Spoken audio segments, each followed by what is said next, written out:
e, e que tenhamos todos momentos de aprendizado, de trocas de conhecimento nessa oportunidade. Uma boa tarde para todas e todos. Ok, muchas gracias, Virginia. Y de aquí en más va a estar moderando Juan Manuel Gámez, así que Juan Manuel, todo tuyo.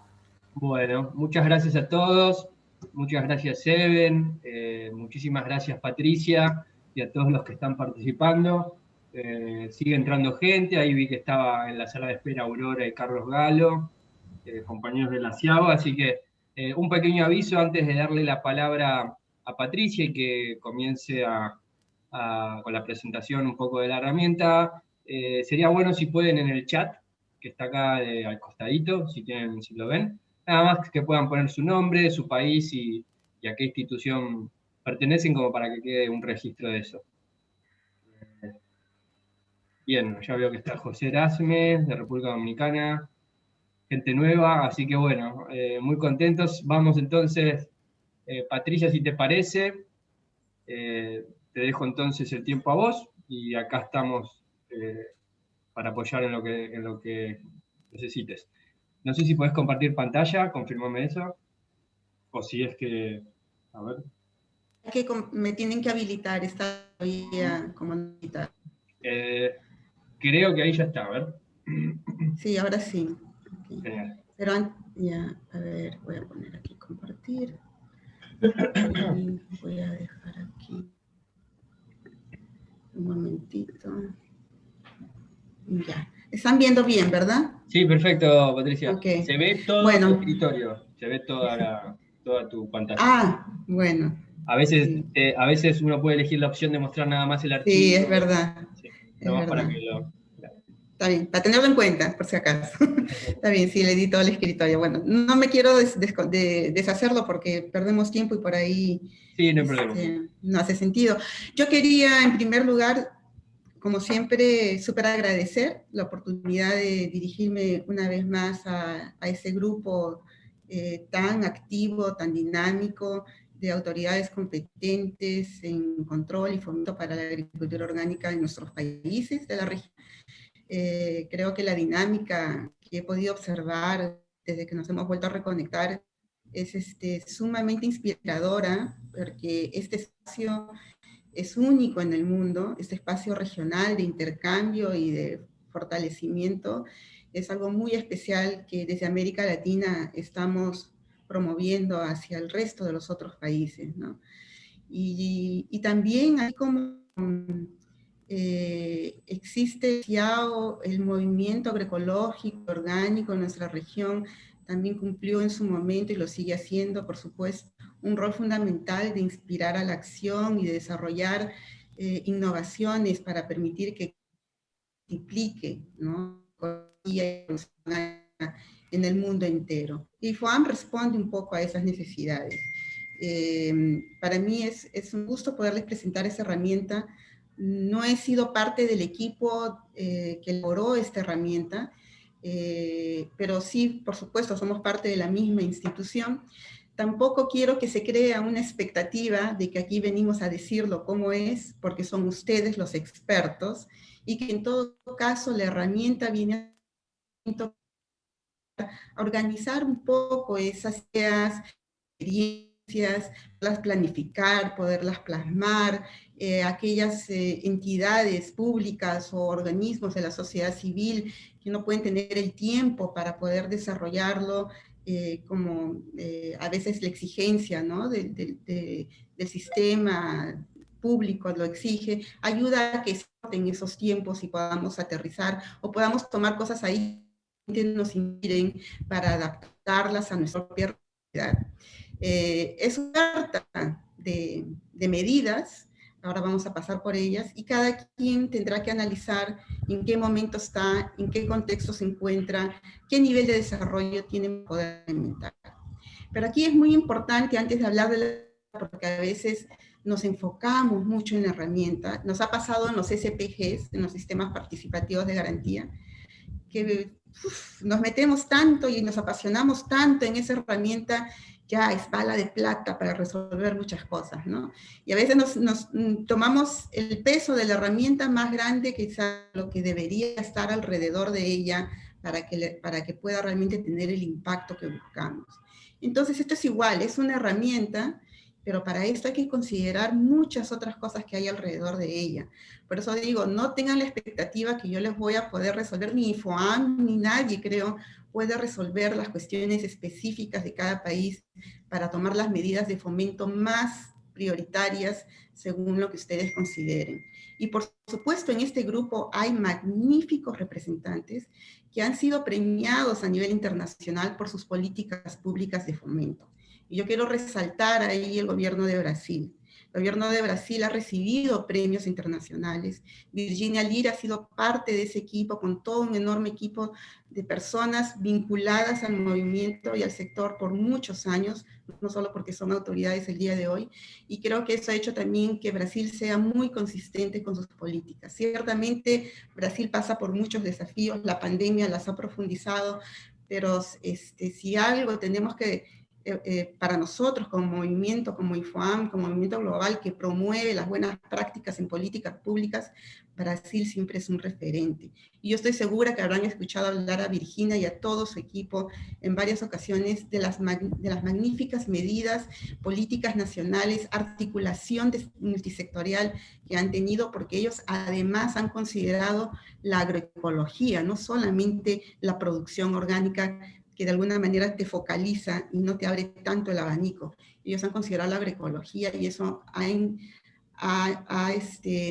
requerido un despliegue no solo de voluntades y recursos humanos, sino también de recursos económicos para que se puedan plasmar y después implementar y hacer realidad. Yo con eso quiero decir que yo guardo mucho respeto por cada una de las medidas y políticas que cada uno de ustedes tienen. Algunos más avanzados, otros están en pleno desarrollo, otros tienen también un impacto muy grande en sus departamentos, sus provincias, y yo quiero saludar, porque el día de ayer han firmado un convenio, vamos a hablar un poquito de la región Huancavelica. Me he enterado que la región Huancavelica firmó convenio con la CIAO. Para quienes no están muy conocidos de Huancavelica, le llamamos región, para Argentina es una provincia que está en el sur de los Andes del Perú. Vamos a hablar un poquito de eso. Pero entonces hay muchas cosas buenas que vienen realizando y a veces como en Argentina dicen, ¿no? A veces el pasto se ve más verde del otro lado. Y quiero decirles que el pasto también se ve verde en cada una de sus intervenciones y su trabajo. Otra importante consideración a tener ahora para poder hablar sobre esta caja de herramientas es que hay que tener una visión sistémica. Hablábamos un poco que la herramienta por sí sola a veces gana un peso grande que nos impide ver lo demás. Entonces, esta herramienta ha tenido esa visión sistémica, la visión de sistema. Por eso cuando hablábamos también, esta iniciativa surge de una conversación con Graciela, Facundo, Juan Manuel y el equipo de Argentina, y decimos, no, es no solamente para Argentina, sino para todas las autoridades, no solamente fomento, sino también las de control. Y eso es muy importante. Control tiene que saber qué es la lógica del pensamiento del área de fomento. Y el área de fomento tiene que entender cuál es la lógica del área de control. Y saber que una herramienta que pueda estar en un área de control puede servir también tranquilamente para poder desarrollar medidas de fomento. Entonces, nada está aislado en el mundo. Todo está interconectado. Y esta herramienta precisamente trata de traer todos esos elementos que a veces están dispersos, porque no es mi área, no es mi ministerio, no es mi programa, pero que está a impedir la más hermosa medida diseñada en consulta con los actores, que puede potenciar enormemente planificado. Entonces, el sistema es muy importante. Y estás o de control, si estás en el área o si estás en el área de capacitación y desarrollo de capacidad. El poder crear un marco de fomento a la producción orgánica, la agricultura, y más aún con la agroecología, tiene que ver en poder conectar las partes. Yo con eso quiero empezar precisamente para que se pueda. Entonces, y es importante conocer cómo es que se dio esta nos han relatado un tema de IFOAM, que es IFOAM, grupo regional, comenzamos todos por régimen, digamos, en el mundo. Pero bueno, IFOAM se crea en el año 72. Organización que por primera vez sacó al mundo un estándar orgánico en el año 81. Seguramente algunos jovencitos, otros nacidos, estaban en la universidad, y cuando ya hemos entrado en desarrollo, en los 90, ecología, producción orgánica, se dio el primer programa de acreditación orgánica internacional, IOS, que es una empresa en Estados Unidos que pertenece a IFOAM. No nos olvidemos que en esos momentos, en esas décadas, no había acción difundida a nivel nacional, ¿no? Con excepción de la Unión Europea, que sacó el primer reglamento regional, ¿no? En el año 92, fuera de eso no ha habido no había presencia de regulaciones nacionales como las hay hoy en día. Y es así que la acreditación que daba IFOAM dejó de ser relativamente importante para solo acreditar a aquellos que voluntariamente, las organizaciones de certificación, las empresas de certificación, que querían voluntariamente acreditarse con IFOAM porque se sentían parte del movimiento. Hoy en día, ustedes saben, la acreditación pasa por otros lados, ¿no? Especialmente por las autoridades de control para poder ejercer la certificación, para poder operar a nivel nacional en los países. Otro hito importante para poder entender por qué se desarrolla esa herramienta fueron los 4 principios de la agricultura orgánica. Todo esto se realiza con amplia participación de nuestros miembros. No es que alguien, por muy experto que sea, lo desarrolla solo con 4 personas más. Se pone en consulta, se hace un proceso de elaboración muy participativo, representando todos los países en los que estamos trabajando a través de los miembros. A la familia estándar del 2010, la herramienta para política 17. ¿Y por qué? Un poco ven, ¿no? Siempre también empezamos por el aspecto, digamos, regulatorio de normas. Quienes propusieron el primer estándar en el 81 fueron los productores. Los productores se reunían, y tenemos que crear la federación, cuáles son nuestras normas. Ellos mismos lo crearon, no es que vino una entidad desde arriba a decirles cuál es el estándar que van a usar los productores en el año 91. Fue en base a lo que ellos consideran debería cumplirse para poderse llamar orgánico. Y por mucho tiempo fue como algo técnico, ¿no? Que se creían que eran como los principios, y luego es por eso que se reformulan los principios, como estos 4, ustedes ven ahí, es equidad, salud, precaución, pues inspira, ¿no? Es la línea sobre la cual todas los proyectos, las acciones que dice IFOAM están esos principios. Entonces, si pensamos en una herramienta para políticas, tenemos que empezar en una herramienta que esté fortaleciendo, que se esté reflejando en la práctica estos 4 principios de equidad, de precaución, de salud y ecología. Y hay un departamento en área IFOAM que es el Departamento de Garantías y Políticas. Yo trabajo en el Departamento de Desarrollo de Capacidades, más en el área de proyectos de desarrollo rural. En el área de departamentos de garantías están los que desarrollan, apoyan a los países en las actividades de control específicamente para ver todo el tema de normatividad, regulación. Pero en IFOAM también estábamos un poco cansados del movimiento, hablando los miembros, de que todo sea regulación. ¿Cuándo vamos a realmente tener algo que sea de fomento? Y fue pedido, ¿no? Por los miembros, ya en el año 2014 se ratificó en asamblea, de que IFOAM trabaje, el personal de IFOAM trabaje en una herramienta que ayude a los países a desarrollar y fortalecer sus políticas de fomento. Cuando viene un mandato de la Asamblea, IFOAM tiene que hacer los recursos, los va a tener que buscar si no los tiene, por supuesto, para poder desarrollar ese mandato, porque tenemos que rendir cuentas en nuestra próxima Asamblea si cumplimos con ese mandato de la Asamblea. Entonces nosotros nos reunimos cada 3 años y ahí fue que se desarrolló y demoró 2 años en elaborarse este conjunto de herramientas. No fue un trabajo de alguien de la oficina, fue un trabajo encomendado del movimiento, Fue un trabajo que tomó mucho tiempo, 2 años, sin un presupuesto. Al final se consiguió de la cooperación suiza un respaldo. Y también era muy importante porque muchos de nuestros miembros hacen incidencia política en las reuniones, en las conferencias de la ONU, de las Naciones Unidas. Y era muy importante poder trabajar, ¿no? Como organización acreditada en forma permanente en las Naciones Unidas, el poder levantar nuestra mano y decir, bueno, hay esto, se puede hacer, hay soluciones. No solamente es la crítica, sino también la capacidad de tener propuestas. Bueno, ahí hay una foto del Consejo Directivo Mundial que tenemos ahora, donde son 10 miembros, está Julia en medio, Julia Lernud, que es argentina, al lado de Peggy. Con Peggy ustedes han firmado precisamente el acuerdo, el memorando de entendimiento el año pasado, para estar el día de hoy reuniéndonos y conversando. Y al costado de Julia adelanta precisamente Jennifer Chang. Jennifer Chang es la presidenta, ha sido como la secretaria ejecutiva, presidenta del área del Grupo Regional de Asia. Y ojo, Facundo, porque cuando hablamos de biodistritos y territorios, es ahí a donde nos vamos a referir sobre esa experiencia que tienen en Corea del Sur sobre políticas de fomento en biodistritos. Ellos también le llaman así.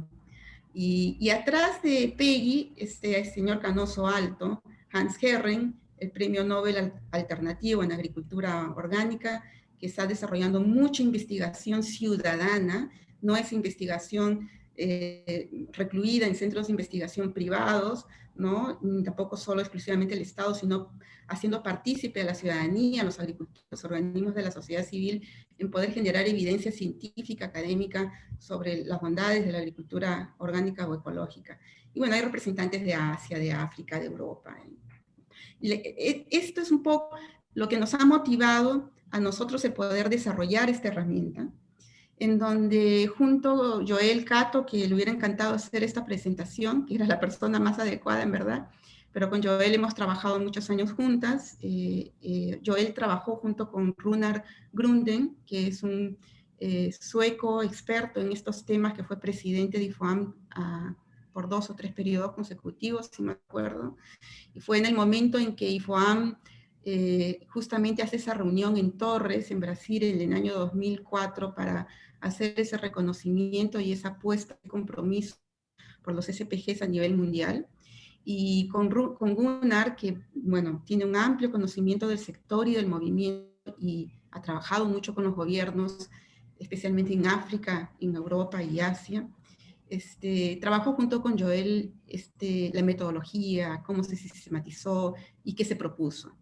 Este es un estudio global que ha recolectado experiencias en más de 80 países de los 6 continentes. Y también es interesante, como ustedes ya lo han visto en la propia invitación, es una herramienta que es de libre acceso.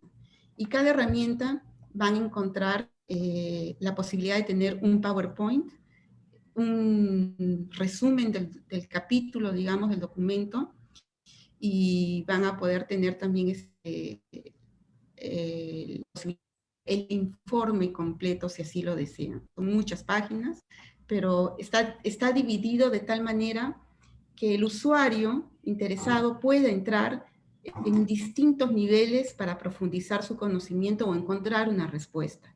Entonces, tenemos el informe principal, que es la guía. Tenemos una herramienta para ayuda a las decisiones, en el sentido de que te permite diagnosticar rápidamente en qué nivel estás y qué medidas serían las más pertinentes para el país o para tu región o tu provincia. Y bueno, toda esa parte modular que está en PowerPoints, que se pueden pasar al idioma de preferencia, y con su resumen según los capítulos. Seguramente ustedes habrán entrado por curiosidad para poderlo conocer, y en realidad se sustenta en poder reforzar los argumentos de por qué tenemos que hacer agricultura orgánica, y hay muchas razones por las que hacemos agricultura orgánica en nuestros países. Y esas muchas razones, lo vamos a hablar un poquito más adelante, tienen que ver con el énfasis que tiene el sector público para poderla desarrollar.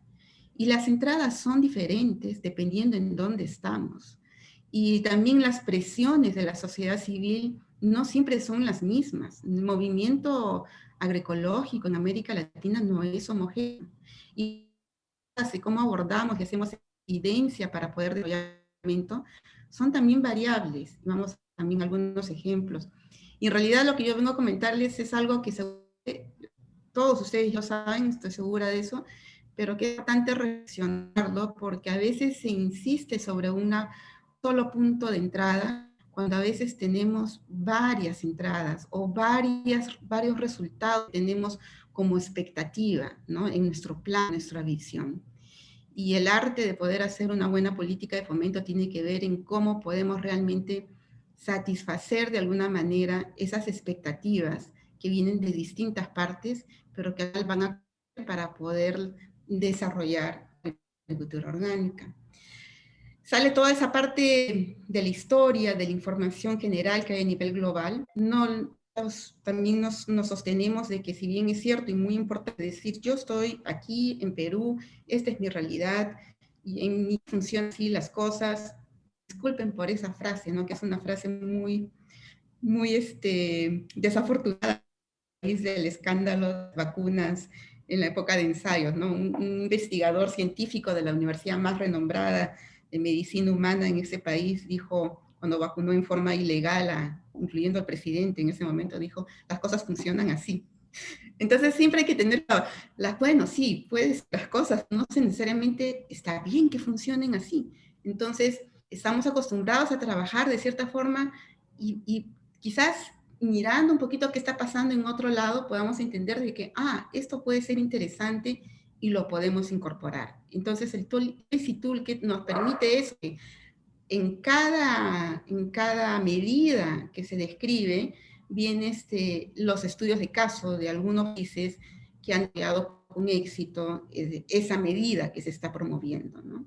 Hay una especie de consejos también para aquellos que están en incidencia política, en campañas, cómo definir una correcta con medidas de fomento, especialmente pensando en planes de acción, cómo promover esa oferta y demanda de productos orgánicos en las medidas que le llamamos de empuje y atracción, push-pull, se llama en inglés. Muchos lo dejan como los términos en inglés, pero tiene que ver en cómo manejamos las fuerzas que permiten una mejor oferta y las que permiten una mejor demanda. Y cuando hablamos de esas medidas pull, para cuando ustedes lean el documento y tengan tiempo para estudiarlo con detenimiento, estamos haciendo otra cosa que llevar a práctica nuestro análisis de sistema, ¿no? Donde ya no pueden estar separados lo que yo hago, porque estoy en una área, sino que estoy realmente consciente de qué son esos otros motores que me van a permitir avanzar o desacelerar las medidas que yo quiero implementar. Y el otro también es interesante, que si bien es cierto, es específico para el orgánico, habla también de las políticas del sector agropecuario, del sector agrario, como le llamemos en nuestros países. Porque no es solamente ver qué es lo que yo puedo hacer en orgánico, sino también qué es lo que yo, funcionario, que soy en un programa de fomento o de control, qué es lo que está pasando fuera de esta área orgánica o ecológica que va a representar una amenaza muy seria, un impedimento, un obstáculo muy importante para que la medida que yo estoy promoviendo con mis programas puedan realmente expresarse y desarrollarse en su potencial. Ejemplos, voy a dar algunos ejemplos de mi país en especial. Entonces, antes yo tengo que hacer aquí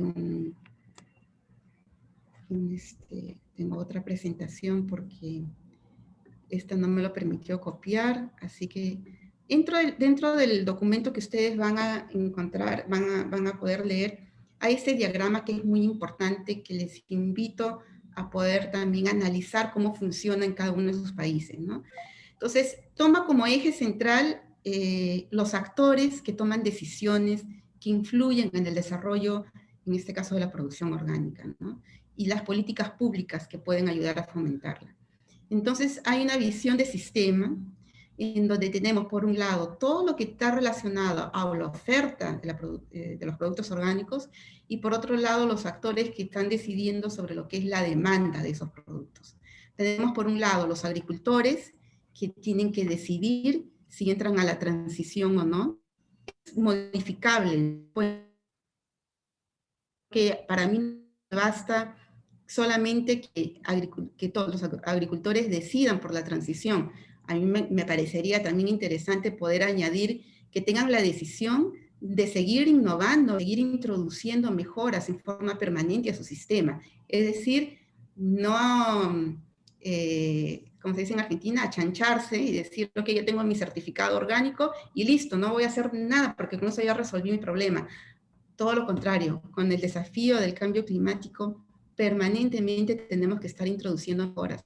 Entonces, eso también nos ayuda a que este lado de la oferta se vaya adaptando, vaya contribuyendo también a lo que es adaptación y mitigación del cambio climático. Entonces, la decisión de que los agricultores no solamente pasen por una transición, que ya eso es muy bueno, porque ayuda a mover una gran corriente de agricultura convencional hacia la sostenibilidad, sino también que aquellos que ya están en la sostenibilidad se sigan cuestionando, se sigan motivando y se sigan inspirando para producir sus innovaciones. Hay otro tema aquí que tiene que ver con los actores que son los procesadores, su nivel de decisión para crear nuevos productos orgánicos. Toda aquella cadena de valor que logre generar más valor orgánico es más sostenible, va a lograr generar más empleo, va a lograr generar dinámicas regionales en sus territorios que son económicamente mucho más motivadoras para que ellos puedan entrar y no salir más de esa cadena virtuosa en la producción sostenible de alimentos. Hay ejemplos lindísimos. En Argentina yo me quedaba sorprendida, yo siempre admiro mucho el trabajo de Granja Naturaleza Viva, que es un referente en América Latina, con la familia Bénica, Remo, que es un maestro, ¿no?, de la agroecología, la biodinámica, la producción orgánica. Todo lo que entra en todo lo que se utiliza en esa granja es reciclado, son autosuficientes hasta energéticamente hablando. Es impresionante la calidad de sus alimentos, ¿no?, que hasta el propio SENASA se queda a nivel de sanidad, ¿no?, para lo que es embutidos procesados. Y la lógica de Remo, cuando él se dedica a esto, él dice, yo tengo que darle valor agregado a lo que produzco, ¿no? Entonces, es increíble la autonomía de ese sistema de producción, pero que además ha tenido la capacidad de poder hasta inventar sus propias herramientas tecnológicas. Y no hablo, pues, de herramienta tecnológica electrónica, hablo de herramientas tecnológicas manuales, ¿no? Es un gran inventor de herramientas, que esa es otra cosa que en el lado de la oferta ayuda mucho, a decir verdad. La decisión de los comercializadores para aumentar las ventas. ¿Cómo hago yo para que las cadenas, para que los alimentos estén más disponibles? ¿Cuáles son las rutas de comercialización que son más viables? ¿Cómo hacemos startups? Ahora que está tan de moda eso, hoy en día en Perú escucho muchos jóvenes egresados de la carrera de Ciencias Agrarias incursionando en nuevos circuitos de comercialización para hacer más disponibles los productos, abaratar sus precios para que no estén en cadenas largas, con muchos intermediarios, acercando a productores con consumidores. Entonces, si bien es cierto, el rol de las grandes cadenas de distribución de alimentos son importantes, igual o más importantes seguramente, y más aún en situaciones de emergencia sanitaria como la que vivimos, el que también esas cadenas cortas puedan visibilizarse y tomarlas en cuenta para las decisiones, para nuestros planes de fomento y políticas de fomento. Y en el lado de la demanda, por supuesto, los consumidores, su decisión de ellos es vital para comprar productos orgánicos. ¿Cómo hacemos para que ellos tomen mejores decisiones? ¿Cómo hacemos para que los servicios de alimentación, los comedores, ¿no?, puedan ofrecer más y mejores alimentos orgánicos en las escuelas? Brasil tiene una excelente experiencia, Perú está comenzando a tenerla, seguramente en los otros países también, o en los hospitales, o en los centros de salud. Entonces, como les decía, hay esas medidas push que va a ayudar a empujar, que es toda la parte de oferta, esas medidas pull, que es toda la parte de atracción para todo lo que es demanda, y esas medidas generales de fomento que podemos ir identificando según sea el caso que va a responder a estos niveles. Esto es para mejorar, ustedes pueden ir viendo qué les sirve de acá. Por ejemplo, si nosotros priorizamos decisión de agricultores por la transición, entonces, ok, capacidades técnicas. ¿A dónde voy a apuntar con esas capacidades técnicas? Chile, por ejemplo, trabajó un manual para la producción ecológica o la agroecología. Y dijeron, no, el manual no es suficiente, queremos un manual para la transición. y el INDAP sacó un manual para la transición, ¿no? Entonces, ¿cómo apoyamos toda esa investigación y excepción? ¿Cómo mejoramos esos aspectos de educación formal y no formal? Esa mayor disponibilidad de insumos. Ustedes, así como puedo hacer ese checklist, ustedes estarán pensando, yo ya puedo estar pensando lo que ustedes hablaron en la última reunión, lo que están haciendo en Brasil con insumos, lo que están haciendo en las universidades en Argentina en educación, lo que están haciendo el INTA en Argentina, ¿no? Con investigación extensiva. Nosotros hacer, o los núcleos de agroecológicos, ¿no? Los NEA, que en su para establecer una agenda de investigación específica regional. Esos incentivos económicos, los pagos por superficies orgánicas, la exención de impuestos para aquellos que son productores orgánicos, cómo tenemos programas de financiamiento para lograr financiar la transición, los subsidios, el apoyo a la certificación, que en muchos países, por ejemplo en México, se da ese apoyo compartido, ¿no? El costo compartido para la certificación. El apoyo a las empresas para el procesamiento, ahí por ejemplo cómo fortalecemos seguramente la capacidad asociativa de los pequeños agricultores para formar cooperativas o emprendimientos multifamiliares en los distintos territorios. Los proyectos de desarrollo de cadenas de valor orgánica quizás es lo más conocido como medidas de fomento que hemos tenido en Perú, porque hemos estado muy abocados a las cadenas de valor de café, de jengibre, las típicas, ¿no? De cacao, y bueno, banana y tanto, y de hecho que nuestros planes de fomento en Perú reflejan esta visión de cadena, ¿no? Y está bien, es una de las medidas. Ahora, ¿cómo estamos en el resto de las otras medidas? Y en el tema de la demanda, el tema de las compras públicas, que hay excelentes y muy inspiradoras acciones en ese sentido, de cómo se ha logrado dinamizar economías regionales para las compras estatales para poder abastecer a las escuelas, la merienda escolar, ¿no? Los desayunos, los almuerzos escolares, la promoción orgánica en esas escuelas, ¿no? El logo común para los productos orgánicos, para que el consumidor las identifique fácilmente.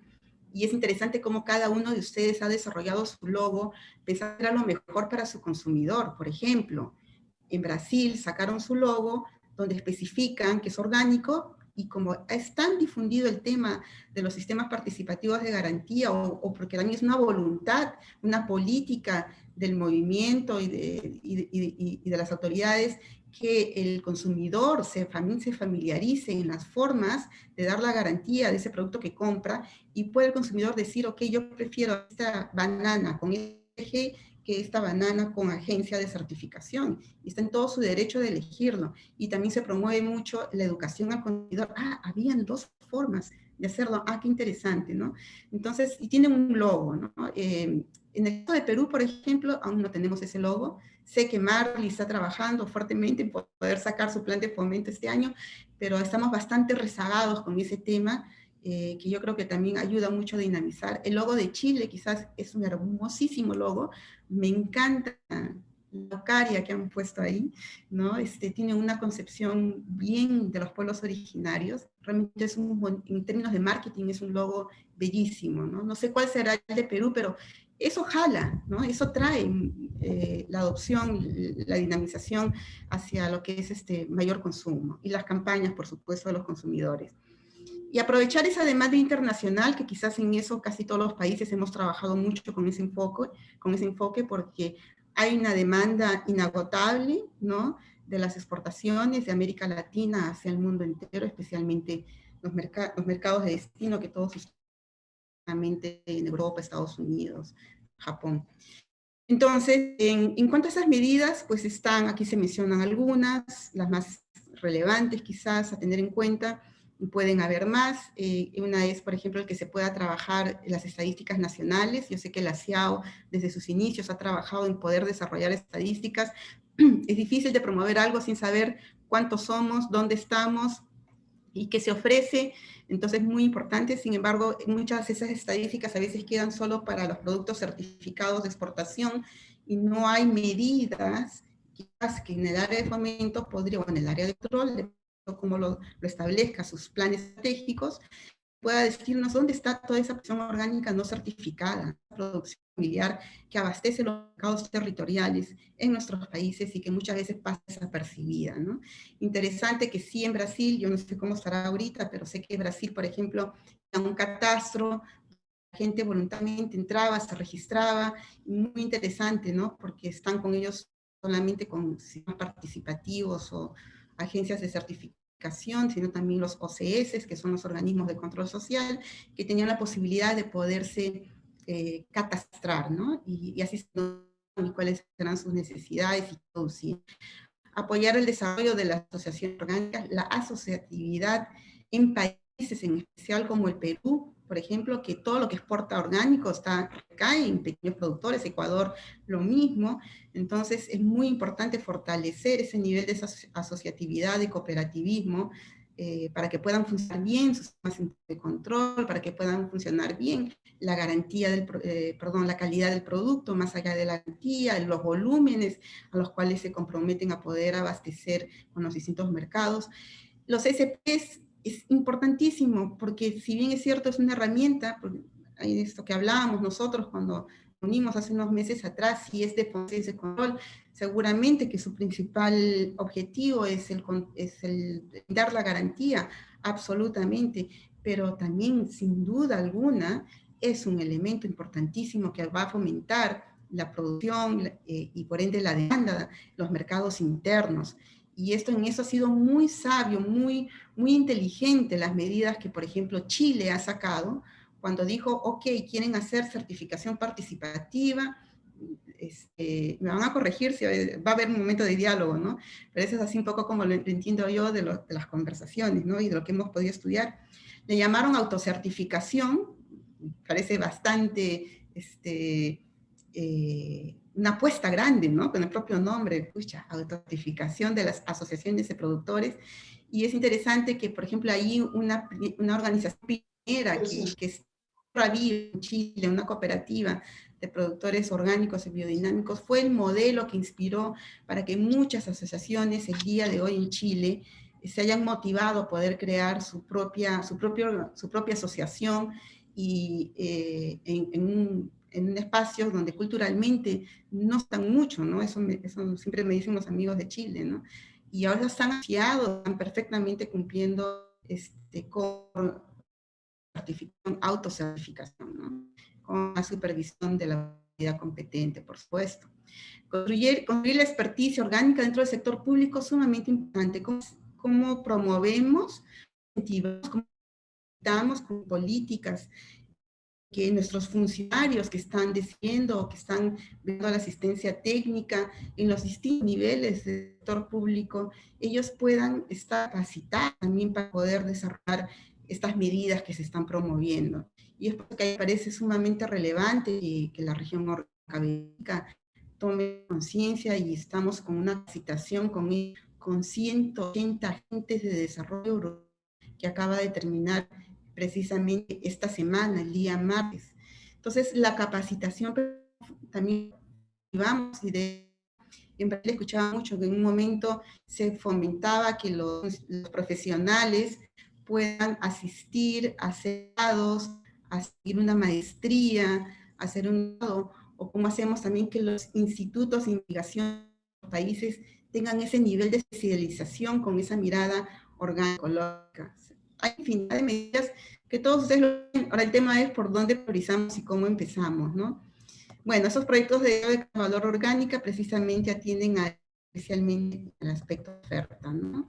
Ese es un resumen más o menos en ese diagrama, lo que ustedes van a encontrar en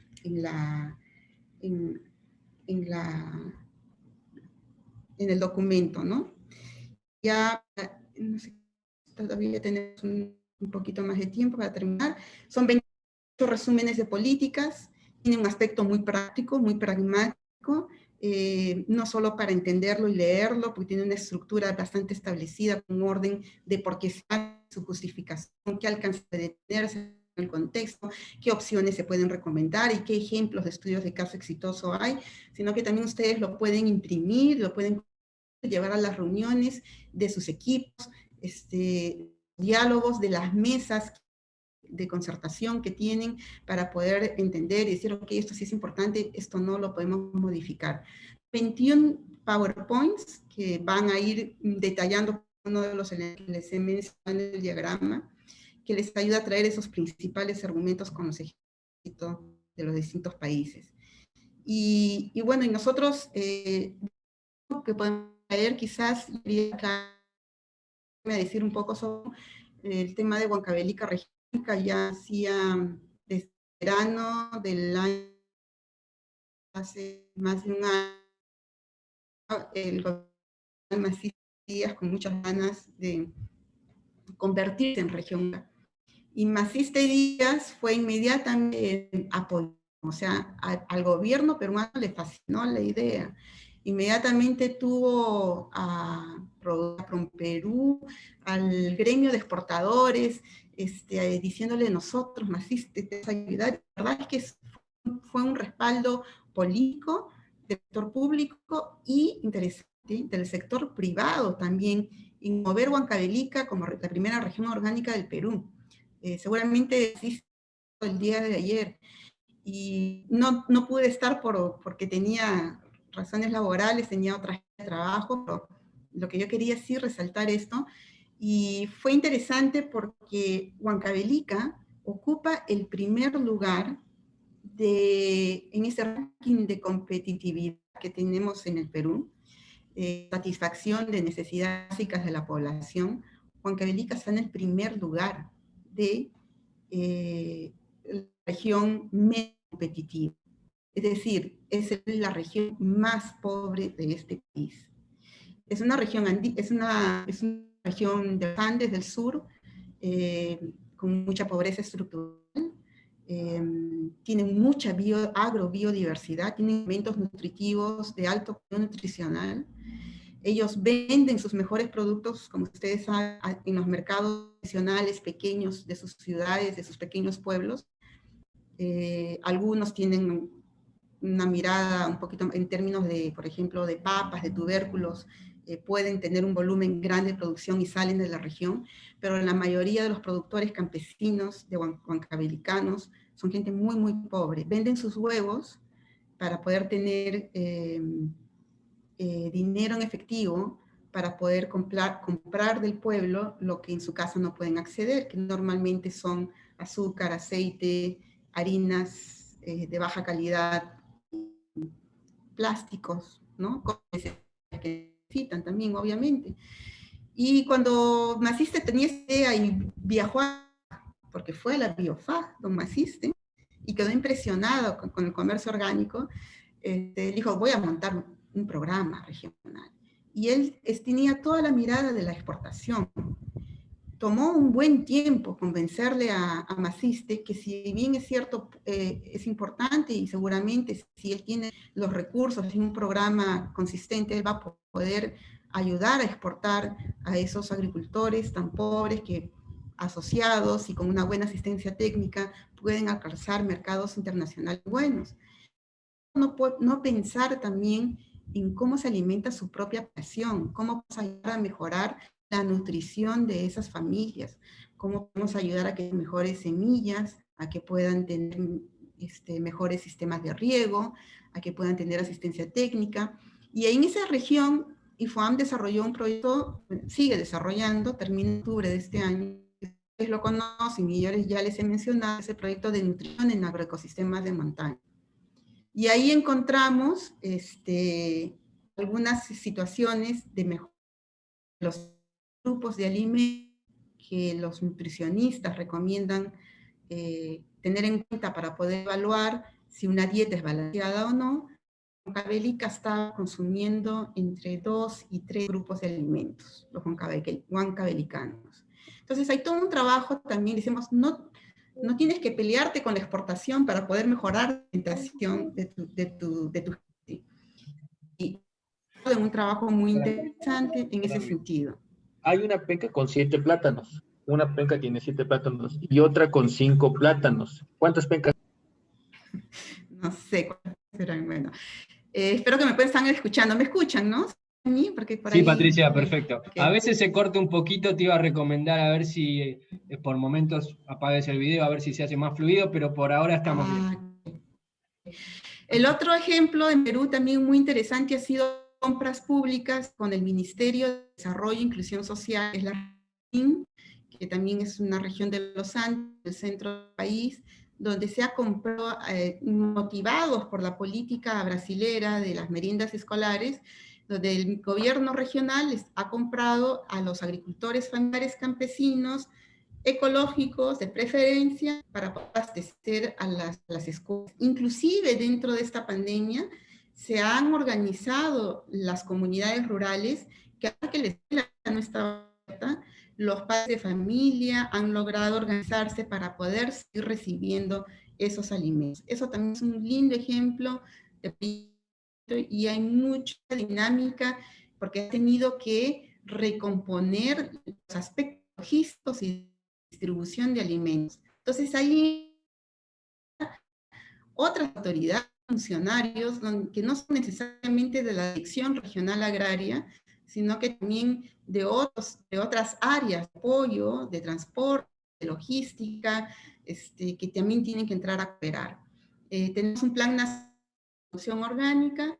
Imagínense, tuvimos nuestra ley de fomento 29.19.6, aprobada en el año 8, demoramos más de 4 años en tener el reglamento de esa ley de fomento. Y estamos en el año 21 y hemos escuchado de parte de los funcionarios que finalmente en el año 2021 vamos a poder tener un plan nacional. Va a precisamente poder llevar a operativizar el reglamento en muchos de sus aspectos. Entonces, fíjense cuánto tiempo pasó la ley de fomento hasta el plan de producción orgánica. Y claro, hay que agilizar, eso depende mucho de los contextos.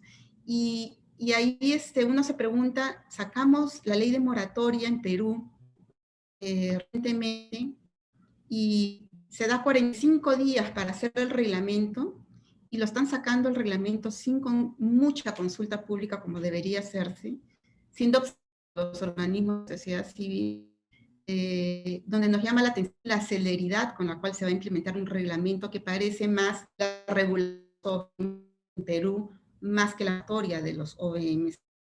Entonces, ahí la herramienta precisamente te ayuda a ver cuál es ese contexto cultural también que hay en el aparato público, ¿no? Y cómo se priorizan ciertas medidas.